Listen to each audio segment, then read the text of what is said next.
Lâche-le, Pierre! Ma voix, je ne la reconnais presque plus. Elle claque dans le vent glacial, une lame d'acier tranchante. Il y a quelques mois encore, elle ne sortait que sous un murmure, ou étouffée par la peur. Aujourd'hui, elle porte la fureur. Une fureur que je ne savais pas en moi, forgée dans les monts d'Auvergne, là où le monde ne te fait aucun cadeau. Devant moi, il y a Sophie Pardon, son sourire gras étiré comme une grimace, et Pierre, mon père, réduit à un vieil homme chancelant, l'ombre de celui qui m'a vendu. Autour de nous, la montagne, immense, silencieuse, spectatrice de cette mascarade. Sophie, lui, ricanait. Elle est à moi, par droite de dette. Je pouvais sentir la crosse du Winchester sous ma main. La même arme que Julien m'avait appris à manier, pas en tant qu'homme ou femme, mais en tant que roc. Mes pieds étaient fermement ancrés dans la terre battue devant la cabane.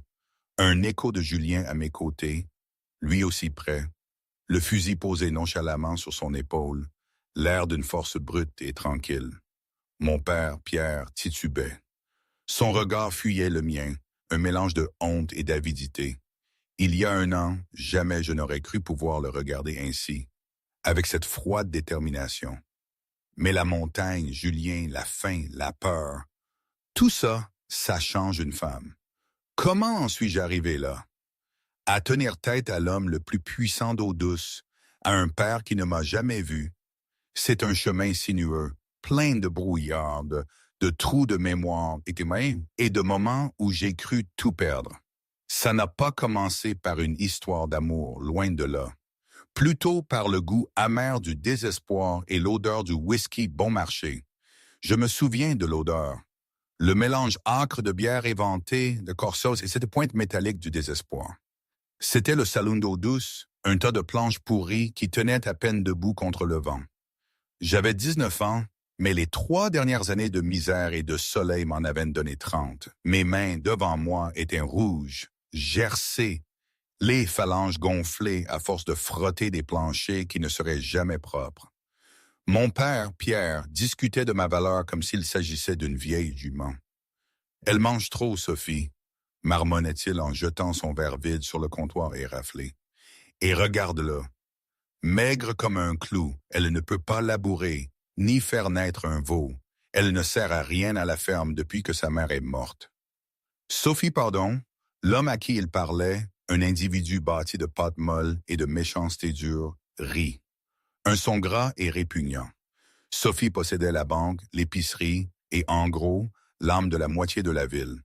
Il se tourna sur son tabouret, ses yeux me balayant d'un regard possessif qui me fit chavirer l'estomac. « Elle n'a rien d'extraordinaire, Pierre, » acquiesça Sophie en essuyant de la mousse de sa moustache. « Mais je suppose que j'ai besoin de quelqu'un pour laver mes draps et garder les planchers propres au manoir. Ma dernière servante est partie avec un trappeur. »« 50 francs, dit mon père, et tu effaces la dette sur les semences. » Je n'ai pas bougé. J'avais appris il y a longtemps que les larmes ne faisaient qu'énerver Pierre et que la colère rendait ses poings lourds. J'ai fixé les planches du plancher, comptant les nœuds dans le bois. 1, 2, 3. Si j'en comptais assez, peut-être que je disparaîtrais. 20, compta Sophie. Et je garde le titre de la pâture sud jusqu'à ce que tu paies le reste. Marché conclu, dit Pierre, trop vite. L'air dans la pièce sembla se vider. Mes genoux ont fléchi, mais je les ai bloqués. Vendu. J'étais vendu pour 20 francs et un champ. La réalité était si absurde, si grotesque, que j'ai senti un rire hystérique monter dans ma gorge. C'était comme si on me disait que le ciel était vert. Non, c'était bien pire. Attendez, la voix venait du fond de la pièce, d'une table plongée dans l'ombre. Une voix grave, rocailleuse comme du gravier sous une charrette. Le saloon se tut. Même le pianiste aveugle, le vieux Thomas, retira ses mains des touches. Une chaise racla le sol. Un homme se leva. Il était immense, facilement 1,93 m, avec des épaules qui bloquaient la faible lumière d'une fenêtre sale. Il portait des peaux de cerf tachées de graisse et de résine de pin, et un lourd manteau de fourrure d'ours malgré la chaleur. Une barbe épaisse et foncée couvrait la moitié de son visage, mais elle ne pouvait cacher la cicatrice blanche et déchiquetée qui courait de sa tempe gauche jusqu'à sa mâchoire, tirant son œil dans un strabisme sceptique permanent. C'était Julien Roch. Les gens de la ville l'appelaient le fantôme des monts. Il ne descendait des montagnes que 2 fois par an pour échanger des fourrures contre de la poudre et du sel. Il ne parlait jamais plus que nécessaire. Il ne souriait jamais. La rumeur disait qu'il avait tué un grizzly avec un couteau. La rumeur disait qu'il avait tué des hommes pour moins. Julien s'approcha du bord, ses bottes lourdes sur les planches. Le tintement de ses éperons était le seul son dans la pièce. Il s'arrêta entre Pierre et Sophie, les dominant tous les deux. « La fille, » dit Julien. Il ne me regarda pas. Il regarda Pierre. « Elle n'est pas à vendre. » Pierre se hérissa, alimenté par le courage liquide. « Écoutez, l'homme des bois, c'est une affaire de famille. Occupez-vous de vos ours et de vos rochers. »« Famille, » répéta Julien, le mot ayant un goût de cendre dans sa bouche. Il plongea la main dans son manteau et en sortit une lourde bourse en cuir. Il la laissa tomber sur le bord. Elle atterrit avec un bruit sourd et lourd qui annonçait de l'or, pas de l'argent. « Il y a 5 onces de poussière là-dedans, dit-il. Ça vaut bien plus que 20 francs. » Les yeux de Sophie s'écarquillèrent. Il tendit la main vers la bourse, mais la main de Julien, grande, cicatrisée et calleuse, s'abattit dessus. « Ça paye sa dette, » grogna Julien, sa voix basse et dangereuse. « Et ça lui achète sa liberté d'individu comme vous. »« Eh bien, » bégaya Pierre, regardant tour à tour l'homme des montagnes menaçant et la bourse d'or. La cupidité l'emporta sur la fierté en un instant. « Si vous voulez la chipie inutile à ce point, elle est à vous. Mais ne venez pas demander un remboursement quand elle vous brûlera le souper. » Julien ne répondit pas. Il ramassa la bourse et la poussa dans la poitrine de Pierre, assez fort pour couper le souffle au vieil homme. Puis il se tourna vers moi. Pour la première fois, j'ai levé les yeux. Ses yeux étaient d'un bleu glacé saisissant, contrastant nettement avec sa peau burinée. Ce n'étaient pas des yeux doux, à vrai dire. Ils étaient prudents, durs et intenses, mais ils n'étaient pas cruels. « Prenez vos affaires, » dit Julien. « Je n'ai rien, » murmurai-je, ma voix craquant par manque d'usage. « Bien, » dit Julien. « Alors il n'y a rien pour vous retenir. » Il se retourna et sortit du salon, les portes claquant derrière lui. Je restais figé un instant. Je regardais Sophie, qui me fixait avec une luxure frustrée, et mon père, qui dénouait déjà la bourse d'or de ses mains tremblantes. J'ai alors réalisé que je n'avais pas le choix. Je pouvais rester et appartenir à Sophie, ou je pouvais suivre le monstre dans les montagnes. Je me suis retourné et j'ai couru après ses bottes. Le chemin vers la montagne n'était pas un sauvetage. C'était une épreuve d'endurance. Nous roulions depuis 3 jours. Julien montait un énorme étalon alezan, qu'il appelait simplement cheval, tandis que je chevauchais une mule têtue nommée Jack, que Julien avait achetée à l'écurie avant notre départ de la ville. Il ne m'avait pas demandé si je savais monter. Il avait simplement pointé la mule du doigt et dit « Suivez ». Le paysage avait radicalement changé. Les plaines poussiéreuses d'eau douce avaient cédé la place aux contreforts vallonnés, et maintenant nous étions profondément dans la zone forestière des monts d'Auvergne. L'air était fin et piquant, sentant les aiguilles de pin et la terre humide. Il faisait plus froid aussi. Je frissonnais dans ma robe fine, serrant mes bras autour de moi, tandis que la mule avançait péniblement sur le sentier rocailleux. Julien chevauchait devant, une sentinelle silencieuse. Il ne m'avait pas dit un mot depuis que nous avions quitté les limites de la ville. Il ne prenait pas de mes nouvelles. Il ne m'a pas offert son manteau. Il chevauchait simplement, ses yeux balayant l'horizon à la recherche de menaces. Puma, loup ou pire, des hommes. Mon esprit était un tourbillon de terreur et de confusion. Pourquoi m'a-t-il acheté? La question me hantait. Les hommes ne dépensaient pas 5 onces d'or par charité. J'avais entendu les histoires sur les hommes des montagnes. C'étaient des sauvages vivant comme des animaux, prenant ce qu'ils voulaient. Allais-je être une servante, ou une prisonnière, ou pire encore?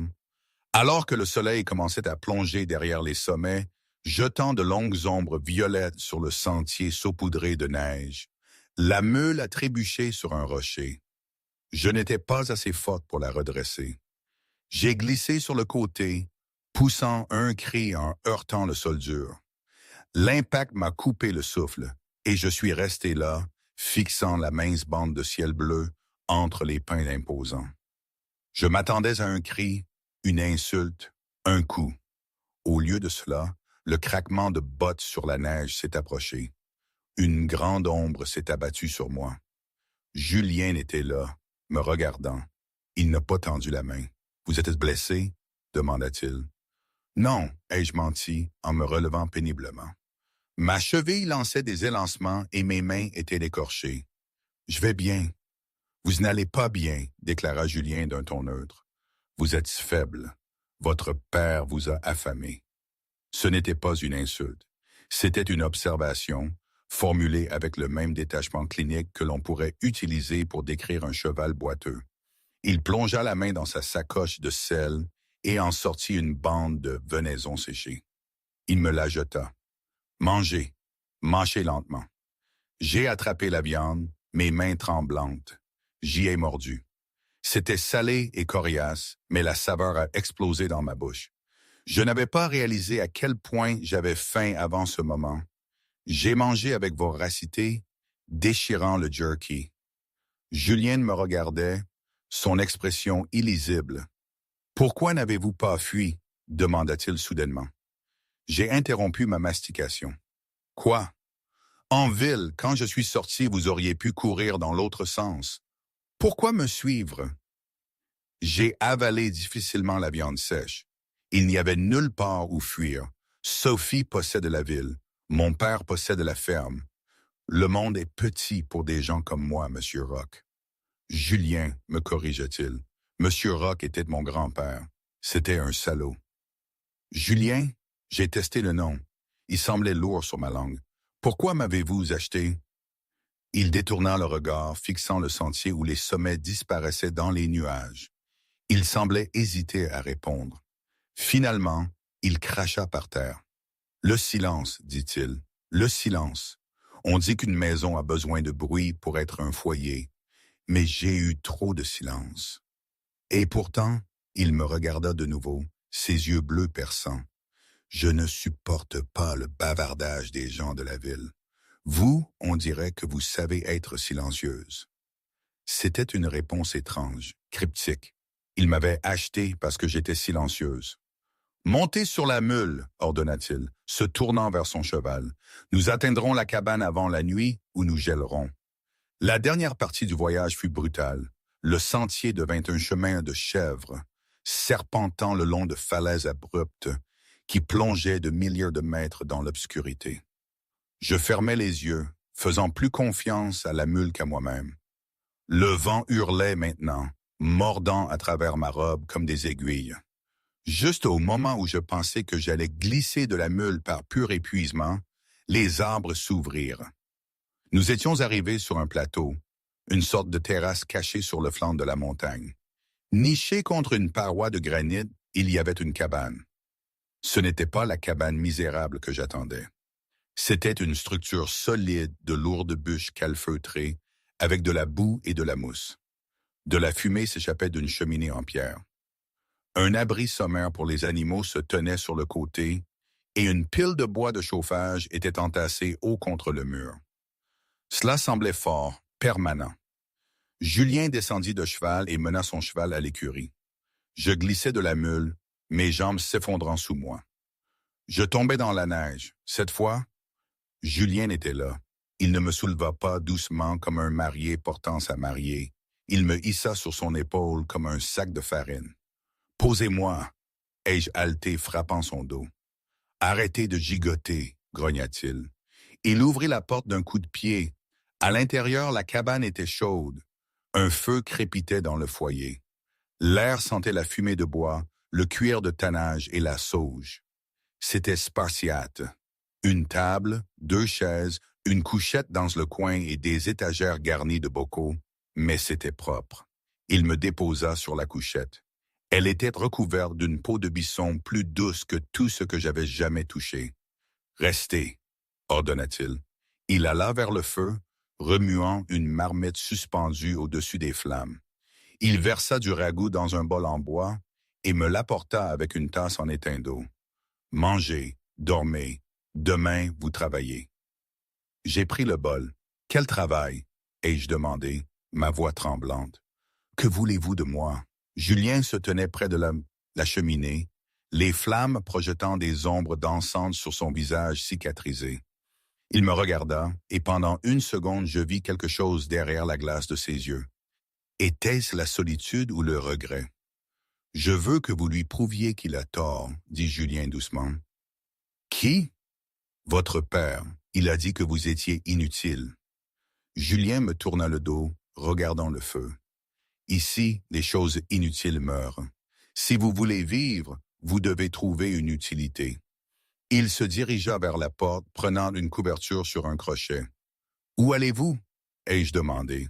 « À l'écurie, vous prenez le lit. »« Mais c'est votre maison. » Julien s'arrêta à la porte. « Vous êtes dedans maintenant. Ça complique les choses. » Il sortit, refermant la lourde porte contre le vent. J'étais assise seule dans la chaleur, le bol de ragoût réchauffant mes mains. J'ai regardé autour de la solide cabane, écoutant le vent hurler dehors, comme un loup essayant de renverser la maison. J'étais vendu. J'étais terrifié.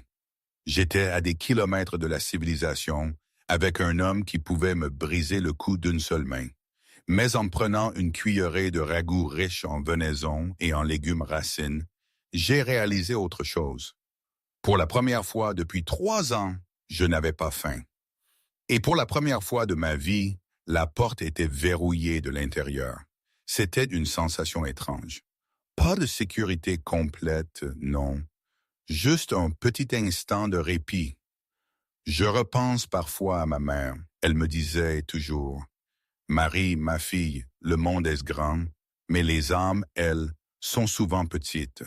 Fais attention à ceux qui promettent trop, à ceux qui prennent sans jamais donner. » Elle parlait des marchands au marché, des belles paroles et des arnaques. Mais ici, dans cette cabane, ce silence, ce n'était pas un piège, pas encore. C'était juste le vide.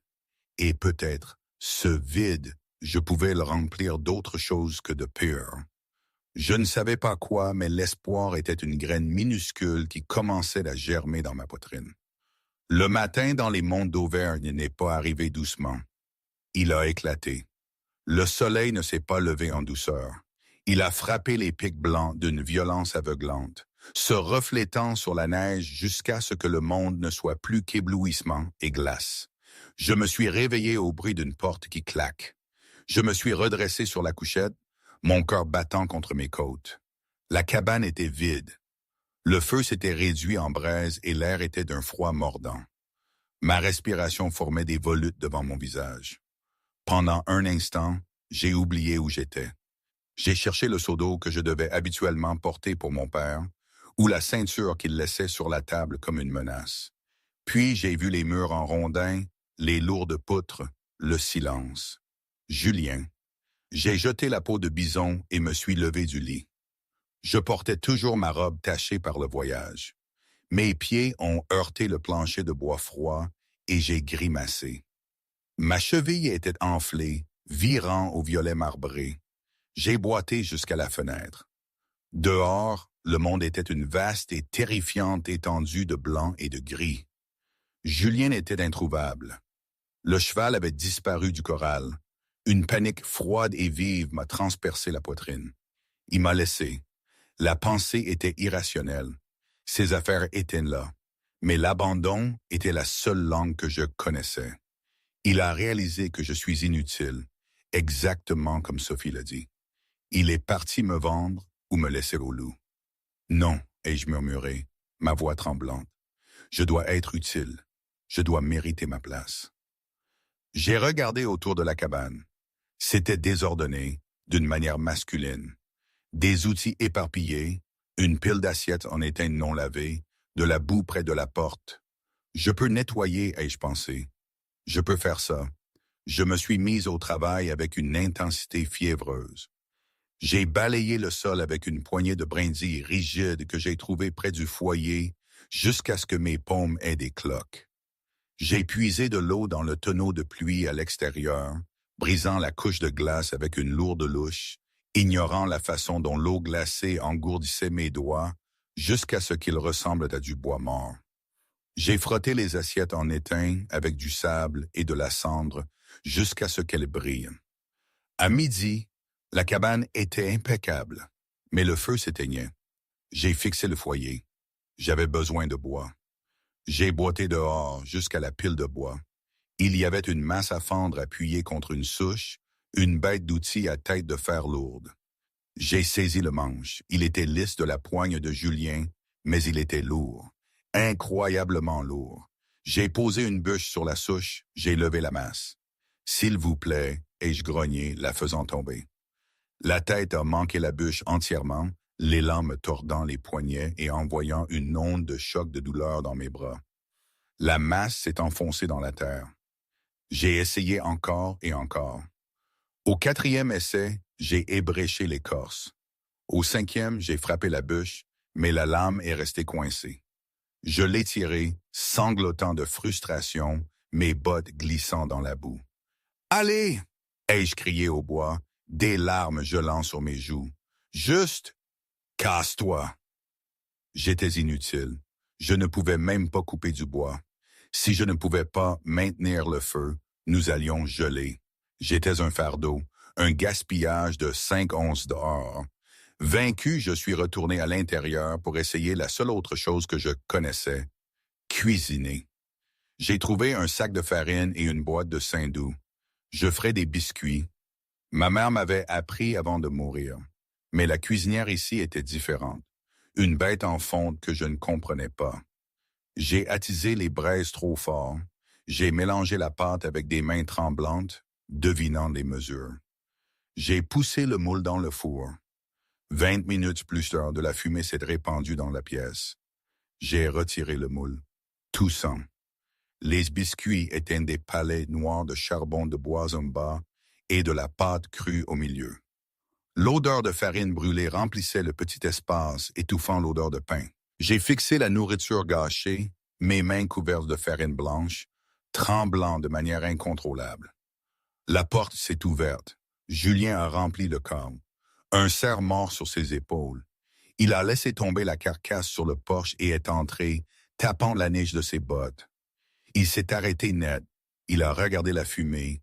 Il a regardé les biscuits. Il a regardé la hache que j'avais laissée enfouie dans la terre à l'extérieur, le manche dépassant comme un monument à mon échec.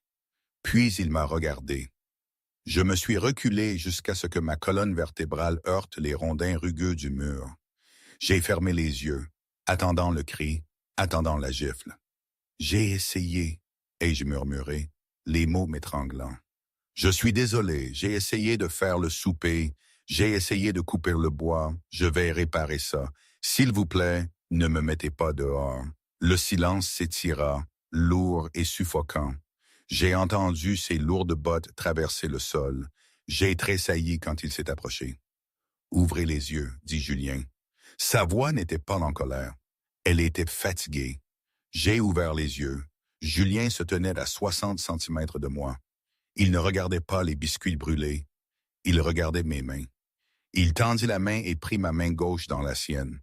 Sa prise était énorme, engloutissant mes doigts. Mais il était doux. Il tourna ma paume vers le haut. Elle était rouge à vif et saignait là où le balai et l'eau froide avaient craqué ma peau.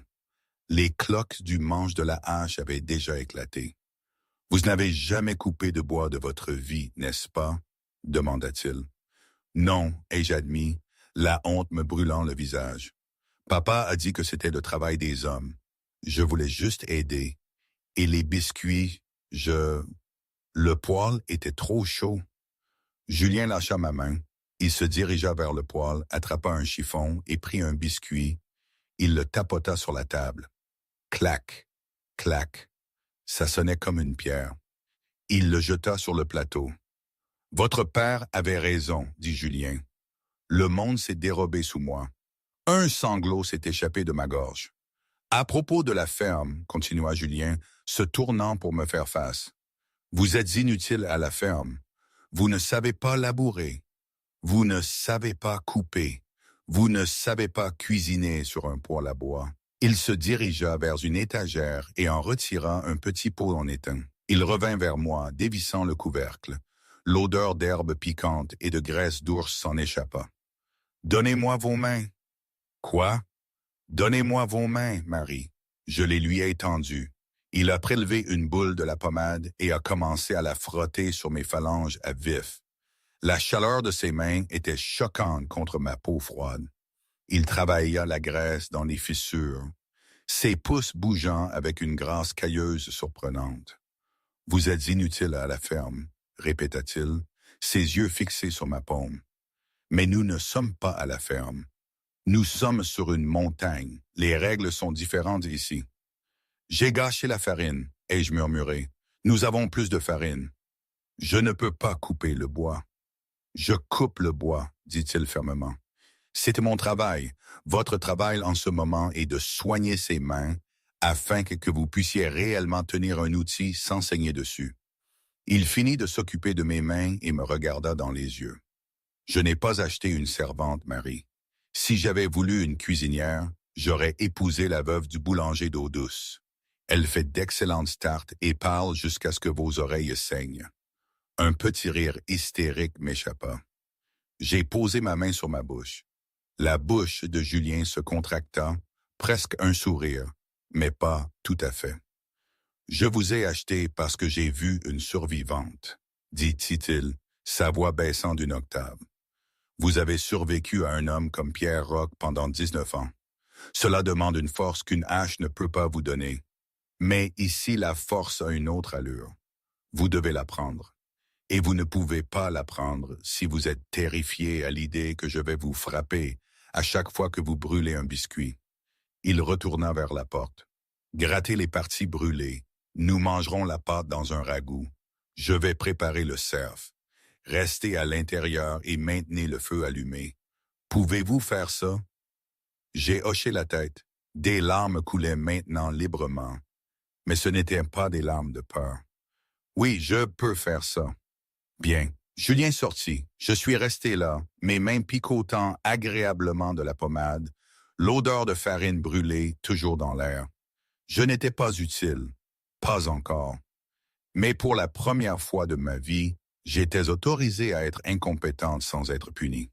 J'ai pris le couteau pour gratter les biscuits. L'hiver dans les monts d'Auvergne était un siège. En décembre, la neige atteignait 1,50 m de profondeur, s'amoncelant contre les murs de la cabane jusqu'à bloquer la moitié inférieure des fenêtres. Le monde s'est rétréci à l'intérieur de la cabane de 6 mètres sur 6. Pendant des semaines, Julien et moi nous sommes déplacés l'un autour de l'autre comme des planètes en orbite serrée. Le silence que Julien prisait tant a commencé à changer. Ce n'était plus le silence tendu des étrangers. C'était un calme complice. J'ai appris le rythme de la montagne. J'ai appris que lorsque le vent soufflait du nord, je devais empiler du bois supplémentaire près de la porte. J'ai appris que lorsque Julien aiguisait son couteau avec un son rythmique spécifique, il était plongé dans de profondes réflexions et ne devait pas être dérangé. J'ai aussi appris que Julien Roch n'était pas un monstre. C'était un homme fait de cicatrices et de solitude. Un soir, un blizzard hurlait dehors, faisant trembler la solide porte dans son cadre. Julien était assis près du feu, nettoyant sa carabine, une Winchester modèle 1876, une arme lourde et magnifique qu'il traitait avec plus de tendresse que lui-même. Je raccommodais une de ses chemises en laine. Mes talents de couturière, affinés par des années à réparer les vêtements de mon père afin qu'il n'ait pas à en acheter de nouveaux, étaient excellents. Julien leva les yeux de l'huile d'arme. « Vous avez la main sûre. » J'ai levé les yeux, surprise. C'est juste un ourlet. C'est un ourlet droit. Mes coutures ressemblent à une araignée ivre qui a traversé le tissu. Il posa la carabine. « Venez ici. » J'ai posé la chemise et me suis approché. Je n'avais plus peur de l'approcher. Il me tendit la carabine. Elle était lourde, sentant l'acier et l'huile. « Savez-vous vous en servir? » demanda-t-il. « Non.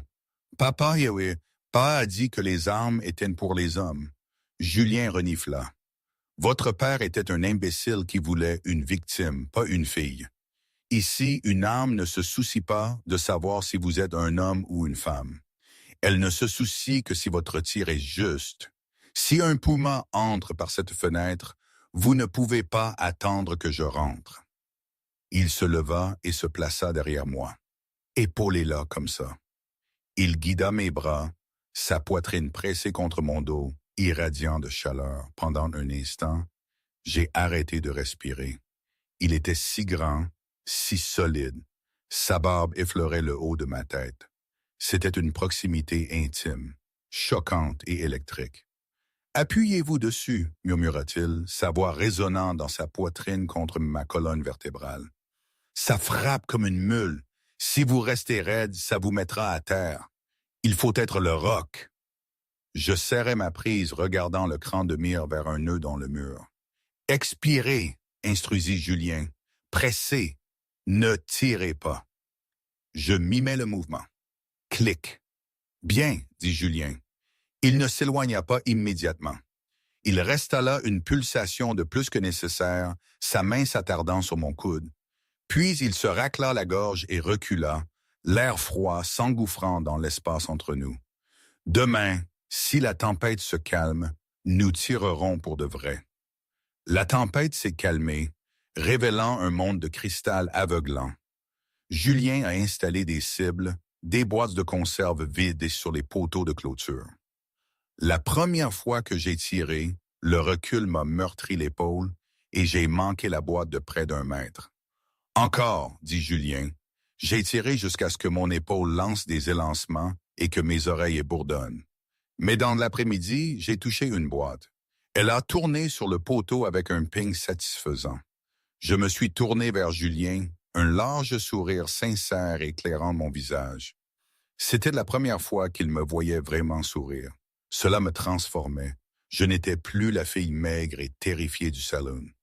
J'étais radieuse. « Je l'ai eu !» ai-je crié de joie. Julien me fixa, stupéfait. Il sentit quelque chose se briser dans sa poitrine. Une vieille fortification gelée qui cède. « Vous l'avez eu !» acquiesça-t-il, sa voix rocailleuse. Mais la montagne ne tolère pas la joie sans un prix. 2 jours plus tard, Julien partit vérifier les lignes de piège dans la basse vallée. C'était un voyage de routine. Il aurait dû être de retour au coucher du soleil. Le coucher du soleil est arrivé. Le ciel est devenu d'un violet violacé, puis noir. Julien n'est pas revenu. J'ai fait les 100 pas dans la cabane. J'ai alimenté le feu. J'ai vérifié la porte. La température chutait rapidement, atteignant moins 20 degrés. « Il va bien », ai-je dit à la pièce vide. « C'est le fantôme des monts. » Mais les fantômes ne gèlent pas, et les hommes, oui. À minuit, je ne pouvais plus attendre.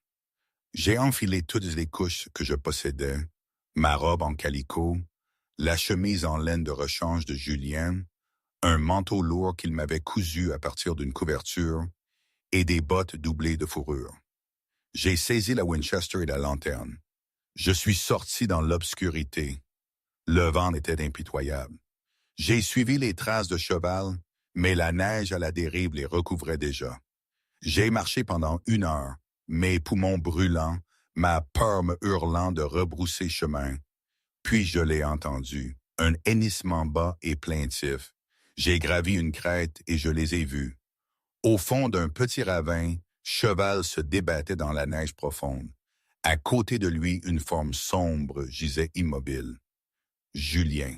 J'ai dévalé le ravin, à moitié tombé. Julien était à moitié enseveli dans une congère. Sa jambe était tordue à un angle horrible. Cheval avait mis le pied dans un trou de blaireau, l'avait désarçonné et avait roulé. Je suis tombé à genoux à côté de lui. Il était conscient, mais à peine. Sa peau était grise, ses lèvres bleues. « Marie !» a-t-il bégayé. « Retournez. Trop froid. »« Taisez-vous !» ai-je lancé, la panique me rendant féroce. « Je ne vais nulle part. » J'ai essayé de le bouger, mais il était un poids mort. Il a gémi, un son d'agonie qui m'a déchiré le cœur. Je ne pouvais pas le porter. Je ne pouvais pas le hisser sur le cheval, même si le cheval n'était pas effrayé. J'ai regardé autour de moi. Le ravin était un piège. Le vent se levait. Puis j'ai vu des yeux jaunes réfléchissant dans l'obscurité de la lisière des arbres. Puis une autre paire. Puis une troisième. Des loups. Ils avaient senti le sang de la patte écorchée de cheval. Ils attendaient que le froid finisse le travail. Julien les a vus aussi. Il a cherché son couteau à tâtons, sa main tremblant si fort qu'il l'a laissé tomber dans la neige. Marie, courez. Ils veulent le cheval. Courez. Je me suis levé. J'ai regardé les loups. Ils étaient audacieux, sortant des ombres, émaciés et affamés. Le chef, une bête grise massive, a grogné, montrant des dents qui ressemblaient à des poignards d'ivoire. J'ai regardé Julien, l'homme qui m'avait acheté, nourri, guéri les mains et appris à me tenir droite. L'homme qui m'avait dit que je n'étais pas inutile. J'ai armé le levier de la Winchester. Clac! Clac! J'ai planté mes pieds dans la neige. Je me suis appuyé sur la crosse. Soyez le roc, loin de lui, ai-je hurlé, ma voix résonnant sur les parois du canyon. L'alpha a bondi. Je n'ai pas fermé les yeux. J'ai expiré. J'ai pressé. La carabine a rugi, un éclair de feu dans l'obscurité. L'alpha s'est effondré en plein vol, tombant dans la neige à 1 mètre des bottes de Julien. Les autres loups se sont figés. J'ai réarmé le levier. J'ai tiré un coup de semonce au pied du deuxième loup. La neige a jailli. La meute s'est retournée et a disparu dans le bois. Le silence s'est précipité dans le ravin, résonnant dans mes oreilles. Je suis resté là, la carabine fumante dans mes mains, tremblant violemment. Marie. Julien me regardait. Ses yeux étaient clairs et remplis de quelque chose que je n'avais jamais vu auparavant. C'était de l'émerveillement. J'ai baissé l'arme. Je l'ai touché. Vous l'avez touché, murmura Julien. Il a tendu la main. J'ai laissé tomber l'arme et j'ai saisi sa main. Il m'a tiré vers le bas, non pour la chaleur, mais pour me toucher, pour vérifier que j'étais réel. Sa prise était dure comme du fer. « Vous êtes venu me chercher, dit-il. Vous étiez en retard pour le souper. » J'ai sangloté, les larmes coulant enfin. Julien a regardé le loup mort, puis la femme qui avait été vendue pour 20 francs. « Aidez-moi à me lever, femme, dit-il. » Le mot est resté suspendu dans l'air gelé. Il ne m'avait pas appelé fille ou Marie. Il m'avait appelé Fémine. Et alors que j'enfonçais mon épaule sous son bras pour l'aider à se lever, j'ai su que le printemps était enfin arrivé. Retourner à la cabane a été un flou d'agonie et d'adrénaline. J'avais réussi à installer Julien sur la selle du cheval effrayé, l'attachant avec les cordes qu'il gardait pour la chasse. J'ai marché les 5 kilomètres de retour à travers la neige, menant le cheval, ma main gelée à la bride. Chaque muscle de mon corps criait. Quand nous avons finalement franchi la porte de la cabane, la vraie bataille a commencé. La jambe de Julien était cassée, une fracture nette du tibia. Dieu merci, pas un éclatement, mais le froid avait fait son travail. Au moment où j'ai réussi à lui enlever sa botte et à immobiliser le membre avec des branches droites et des bandes de lin, Julien tremblait si violemment que tout le cadre du lit en était secoué. « Whisky !» a-t-il grincé des dents qui claquaient. Sur l'étagère du haut. Versez-le sur la jambe, puis dans ma gorge. J'ai fait ce qu'il a demandé. L'odeur d'alcool et de vieux sang a rempli la petite pièce. Quand j'ai versé l'esprit sur l'enflure violette de son tibia, il n'a pas crié. Il a juste cambré le dos. Un grognement guttural déchirant sa gorge, ses phalanges devenant blanches alors qu'il serrait la robe de bison. Les 3 jours suivants ont été une descente aux enfers. Une fièvre s'est installée, féroce et brûlante. Julien, l'homme des montagnes qui pouvait étrangler un loup, était réduit à un poids agité et délirant. Il brûlait de chaleur, transpirant à travers les draps, jusqu'à ce que je doive les changer toutes les heures, lavant le linge souillé dans de l'eau de neige fondue qui me gelait les mains. Il parlait dans son sommeil. Le silence qu'il avait cultivé pendant des années s'est brisé sous le marteau de la fièvre. Non, ne les laissez pas entrer. Il marmonnait, ses yeux grands ouverts mais ne voyant rien. Sarah, le feu, trop de fumée. J'étais assise à ses côtés, essuyant son front avec un chiffon frais. Je suis là, Julien. C'est juste moi. C'est Marie. Ils ont pris le maïs, a-t-il murmuré, une larme coulant de son œil, une vue qui m'a terrifié plus que les loups. Ils ont brûlé la grange. Pourquoi ne les avez-vous pas arrêtés? J'ai écouté, reconstituant les fragments de son âme brisée. Il n'était pas seulement un ermite par choix. C'était un homme hanté par une violence passée, un raid de ferme, un incendie, une femelle perdue. Il était venu dans les montagnes non pas pour les conquérir, mais pour se cacher dans leur indifférence. La 4e nuit, la fièvre est tombée. Je m'étais endormi sur la chaise à côté du lit, ma tête reposant sur le matelas, ma main tenant la sienne lâchement. Je me suis réveillé à la sensation de doigts calleux me caressant les cheveux. J'ai tressailli. Julien était réveillé. Ses yeux étaient enfoncés et il paraissait 10 ans plus vieux, mais le regard bleu était clair. Le délire avait disparu. « Vous êtes toujours là ?» a-t-il râlé, sa voix sonnant comme des feuilles sèches. « Où d'autres irais-je » ai-je demandé, ma voix lourde de sommeil. Je lui ai versé une tasse d'eau. « Buvez. » Il a bu avidement, puis est retombé contre les oreillers. Il m'a regardé, m'a vraiment regardé. Il a vu les cernes sous mes yeux, la suie sur ma joue, la peau à vif et craquée de mes mains. J'ai appelé Sarah, a-t-il dit doucement. Oui, c'était ma sœur. Elle est morte quand j'avais 12 ans. Des Raiders? Je sais, et je dis doucement. Vous me l'avez dit. Vous m'avez dit beaucoup de choses. Julien a détourné le regard, la honte colorant ses joues pâles. Un homme ne devrait pas pleurer. Un homme ne devrait pas être faible. Je me suis levé. J'ai marché jusqu'à la fenêtre, regardant la vaste prison blanche de la montagne. Mon père disait que j'étais inutile parce que je ne pouvais pas labourer un champ. Il disait que j'étais faible parce que je pleurais quand il me frappait. Mais savez-vous ce que j'ai appris cette semaine, Julien? Je me suis tourné vers lui. La faiblesse, ce n'est pas pleurer. Et la force, ce ne sont pas seulement les muscles et les armes. La force, c'est de rester. La force, c'est de garder le feu allumé quand le vent veut l'éteindre. Vous m'avez gardé en vie quand je n'étais rien. Je vous ai gardé en vie quand vous étiez brisé. Nous sommes à égalité. Julien me fixa. Le silence s'étira, mais il n'était pas vide. Il était lourd d'une nouvelle compréhension. Non, dit-il finalement, nous ne sommes pas à égalité. Vous m'avez sauvé la vie, Marie. Cette dette-là ne se paye pas avec une bourse d'or. Il a tendu la main. Je l'ai prise. Venez ici, murmura-t-il. Je me suis assise sur le bord du lit. Il a porté ma main à ses lèvres et a embrassé mes phalanges, ces mêmes phalanges qu'il avait soignées avec de la graisse d'ours des mois auparavant. C'était un geste d'une telle révérence, d'une telle tendresse que j'ai senti mon souffle se couper. Je n'ai pas grand-chose à offrir, dit-il. Une jambe cassée, une cabane au milieu de nulle part, une cicatrice qui fait peur aux enfants. Je ne vois pas de cicatrice, ai-je dit, et je le pensais. Je vois le seul foyer que j'ai jamais connu. Comment expliquer ce que je ressentais à ce moment-là? C'était indescriptible. Il y a des mois, quand j'ai suivi cet homme des bois, je l'ai fait par pure terreur, par manque de choix.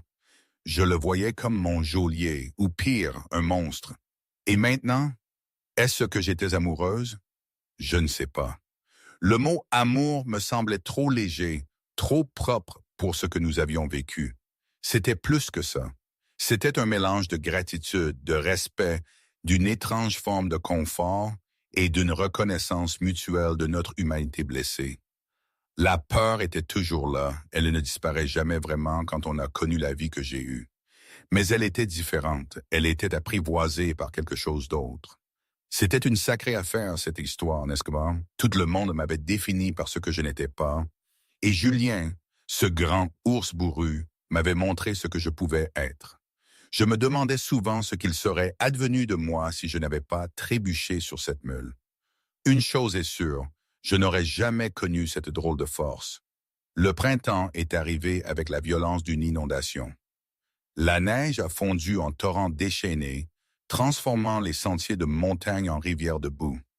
Le monde est devenu vert, un émeraude vibrant et choquant qui faisait mal aux yeux après des mois de blanc.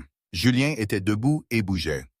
Il marchait en boitant, s'appuyant lourdement sur une canne qu'il avait taillée dans du carrière, mais sa force était revenue. Lui et moi travaillions côte à côte maintenant. Il n'y avait pas d'ordre, seulement un rythme partagé. Nous étions une unité, un partenariat forgé dans la glace, mais le printemps a apporté plus que des fleurs. Il a apporté des hommes. C'était un mardi quand les chiens ont commencé à aboyer, deux majestueux hybrides de loups que Julien avait échangés plus tôt au printemps pour garder le périmètre. Je pendais du linge sur la corde. Je me suis figé. Les chiens n'aboyaient pas après un écureuil. Ils aboyaient un avertissement.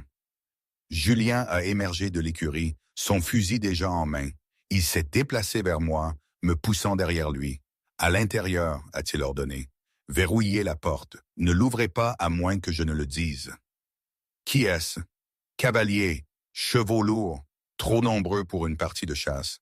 Je suis entré en courant, saisissant la Winchester sur le râtelier. Je ne me suis pas caché sous le lit.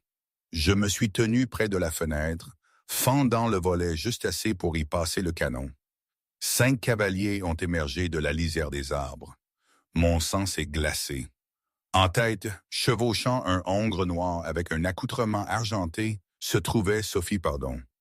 À côté de lui chevauchait mon père, Pierre, l'air plus hagard et plus amaigri que dans mes souvenirs. Les 3 autres étaient des hommes de main engagés avec des chapeaux bas et des holsters attachés. Sophie a arrêté son cheval à 10 mètres du porche. Il a regardé la cabane, puis Julien, qui se tenait comme une statue sur les marches, son fusil tenu lâchement mais prêt. « Bonjour, Rock !» a crié Sophie, un faux sourire plaqué sur son visage pâteux.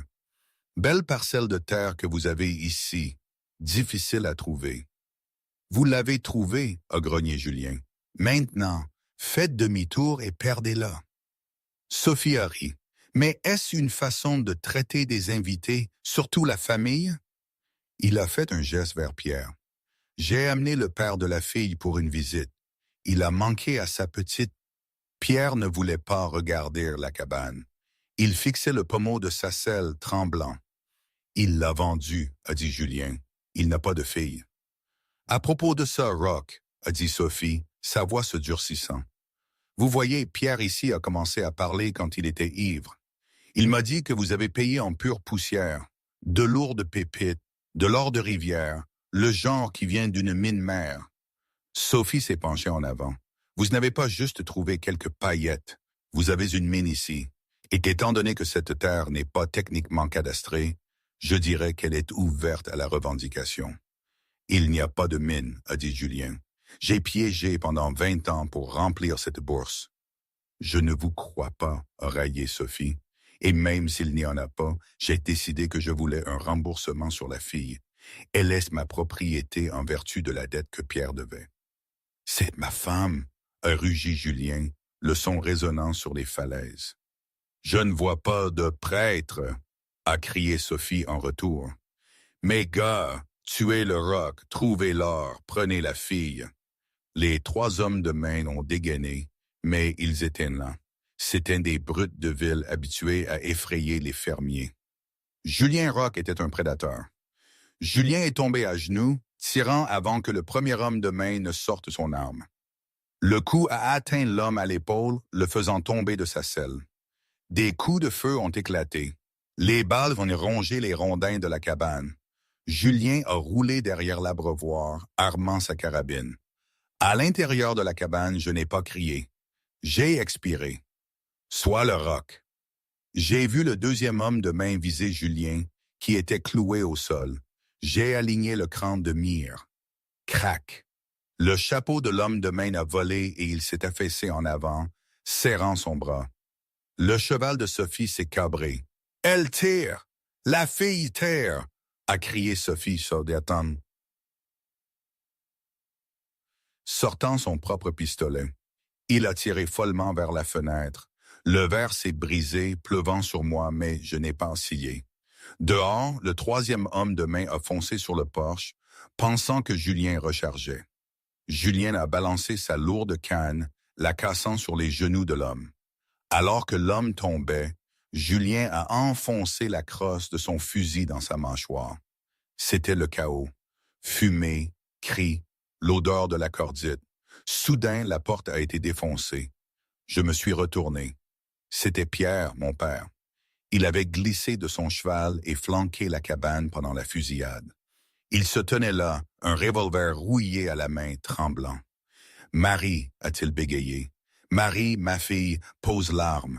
Sophie veut juste l'or. Dis-lui où il est, et nous pourrons rentrer à la maison. » À la maison? J'ai regardé l'homme qui m'avait échangé contre des semences. J'ai tenu la Winchester à hauteur de sa poitrine. « Je suis à la maison. »« C'est un monstre, » a crié Pierre. « Regarde-le. »« C'est un homme, » ai-je dit, ma voix toujours d'acier. « Ce qui est plus que vous n'avez jamais été. Je suis votre père. »« Non, » ai-je dit, j'ai armé le chien. Vous êtes un intrus. Lâchez l'arme, Pierre, ou je jure sur la tombe de ma mère que je vous abattrai. Pierre a plongé son regard dans mes yeux. Il n'a vu aucune peur. Il a vu une femme qu'il ne connaissait pas. Une femme forgée dans l'hiver des monts d'Auvergne. Le pistolet a claqué de sa main sur le sol. Dehors, les tirs ont cessé. J'ai gardé l'arme sur mon père et j'ai marché jusqu'à la porte. Sophie était à terre, la botte de Julien sur sa poitrine. Le canon de la Winchester pressé contre son front. Les hommes de main engagés gémissaient dans la boue. Julien a levé les yeux. Il m'a vu debout dans l'embrasure de la porte, mon père recroquevillé derrière moi. Il a vu le feu protecteur et féroce dans mes yeux. « Hors d'ici !» grogna Julien à Sophie. « Prenez vos ordures, prenez le lâche à l'intérieur. Si jamais je revois votre ombre sur cette montagne, je ne tirerai pas pour blesser. Je vous laisserai au loup. » Sophie, pâle et tremblant, s'est relevée à la hâte. Il a aidé ses hommes blessés à monter sur leurs chevaux.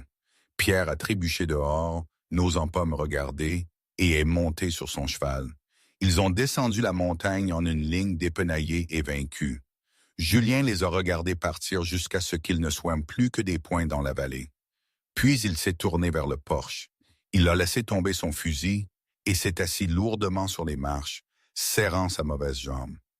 J'ai posé mon arme et me suis assise à côté de lui. J'ai tendu la main et j'ai pris la sienne. Elle était couverte de poudre et de terre. « Vous m'avez appelé femme, » ai-je dit doucement. Julien m'a regardé. L'adrénaline s'est estompée, ne laissant que la vérité brute. « Oui. Le pensiez-vous? » Julien a levé la main et m'a brossé un éclat de verre de mes cheveux. « Je ne dis jamais rien que je ne pense pas, Marie. » L'été dans la haute montagne est bref, mais il est glorieux. Les prairies ont explosé de fleurs sauvages, ancolis, pinceaux indiens et lupins. La cabane avait changé. Il y avait maintenant des rideaux aux fenêtres, cousus à partir de calicot bleu. Il y avait un potager clôturé contre les cerfs, où je cultivais des pommes de terre et des courges rustiques. Le silence avait disparu, remplacé par les bruits de la vie. Nous ne sommes pas descendus à eau douce pour un prêtre. Nous n'en avions pas besoin. Un soir, sous le ciel d'1 milliard d'étoiles, Julien m'a emmené au bord du plateau, dominant le monde en contrebas. Il portait une chemise propre. Il avait taillé sa barbe. Il avait l'air nerveux, quelque chose que les loups et Sophie n'avaient pas réussi à lui faire ressentir. « Je n'ai pas d'anneau, » dit-il, sa voix rauque. « L'or nous a déjà causé assez de problèmes. » J'ai souri, le vent attrapant mes cheveux. Je portais une robe que j'avais faite moi-même, ajustée et solide. Je n'étais plus la fille maigre. J'étais en pleine santé, vibrante et dangereuse. « Je ne veux pas d'or, Julien. » Il a plongé la main dans sa poche et en a sorti autre chose. C'était un bracelet sculpté de manière complexe dans la corne d'un élan. Il y avait passé des mois, sculptant des scènes de montagnes de pin et un minuscule loup détaillé. Il l'a attaché à mon poignet. Il me convenait parfaitement. La montagne est rude, dit Julien. Elle tue les faibles, mais elle garde ce qui est vrai. Vous faites partie de cette montagne maintenant, Marie, et vous êtes les seules parties de moi qui ne soient pas brisées. Il a pris mes mains, les mains qui pouvaient frotter un plancher, tirer un fusil et guérir une blessure. Mary Calloway est morte, a-t-il murmuré. Elle est morte dans ce saloon. Alors qui suis-je? Ai-je demandé, des larmes brillant dans mes yeux. Vous êtes Mary Rock, a-t-il dit. Ma partenaire, mon égale, ma femme. Il m'a embrassé alors, non pas avec le désespoir de l'hiver, mais avec la promesse de l'été. C'était un baiser d'endurance, de deux bords déchiquetés s'emboîtant pour former quelque chose d'entier. Ils sont restés là, alors que la lune se levait, jetant une lumière argentée sur les sommets. Et aujourd'hui, je ne sais pas. Parfois, je pense que c'est la meilleure chose qui me soit arrivée. Parfois, je pense que j'ai fait une erreur. C'est la vie, non? Rien n'est parfait, rien n'est tout blanc ou tout noir. Mais c'est ma vie, c'est la canne, les montagnes, le silence et cette main rugueuse dans la mienne. C'est notre façon d'appartenir ensemble. Pas parce qu'on nous l'a dit, mais parce que ça nous semble juste. Ce n'est pas un conte de fées, mais c'est notre histoire. Et on continue d'écrire les pages, chaque jour, dans ces montagnes qui nous ont changés.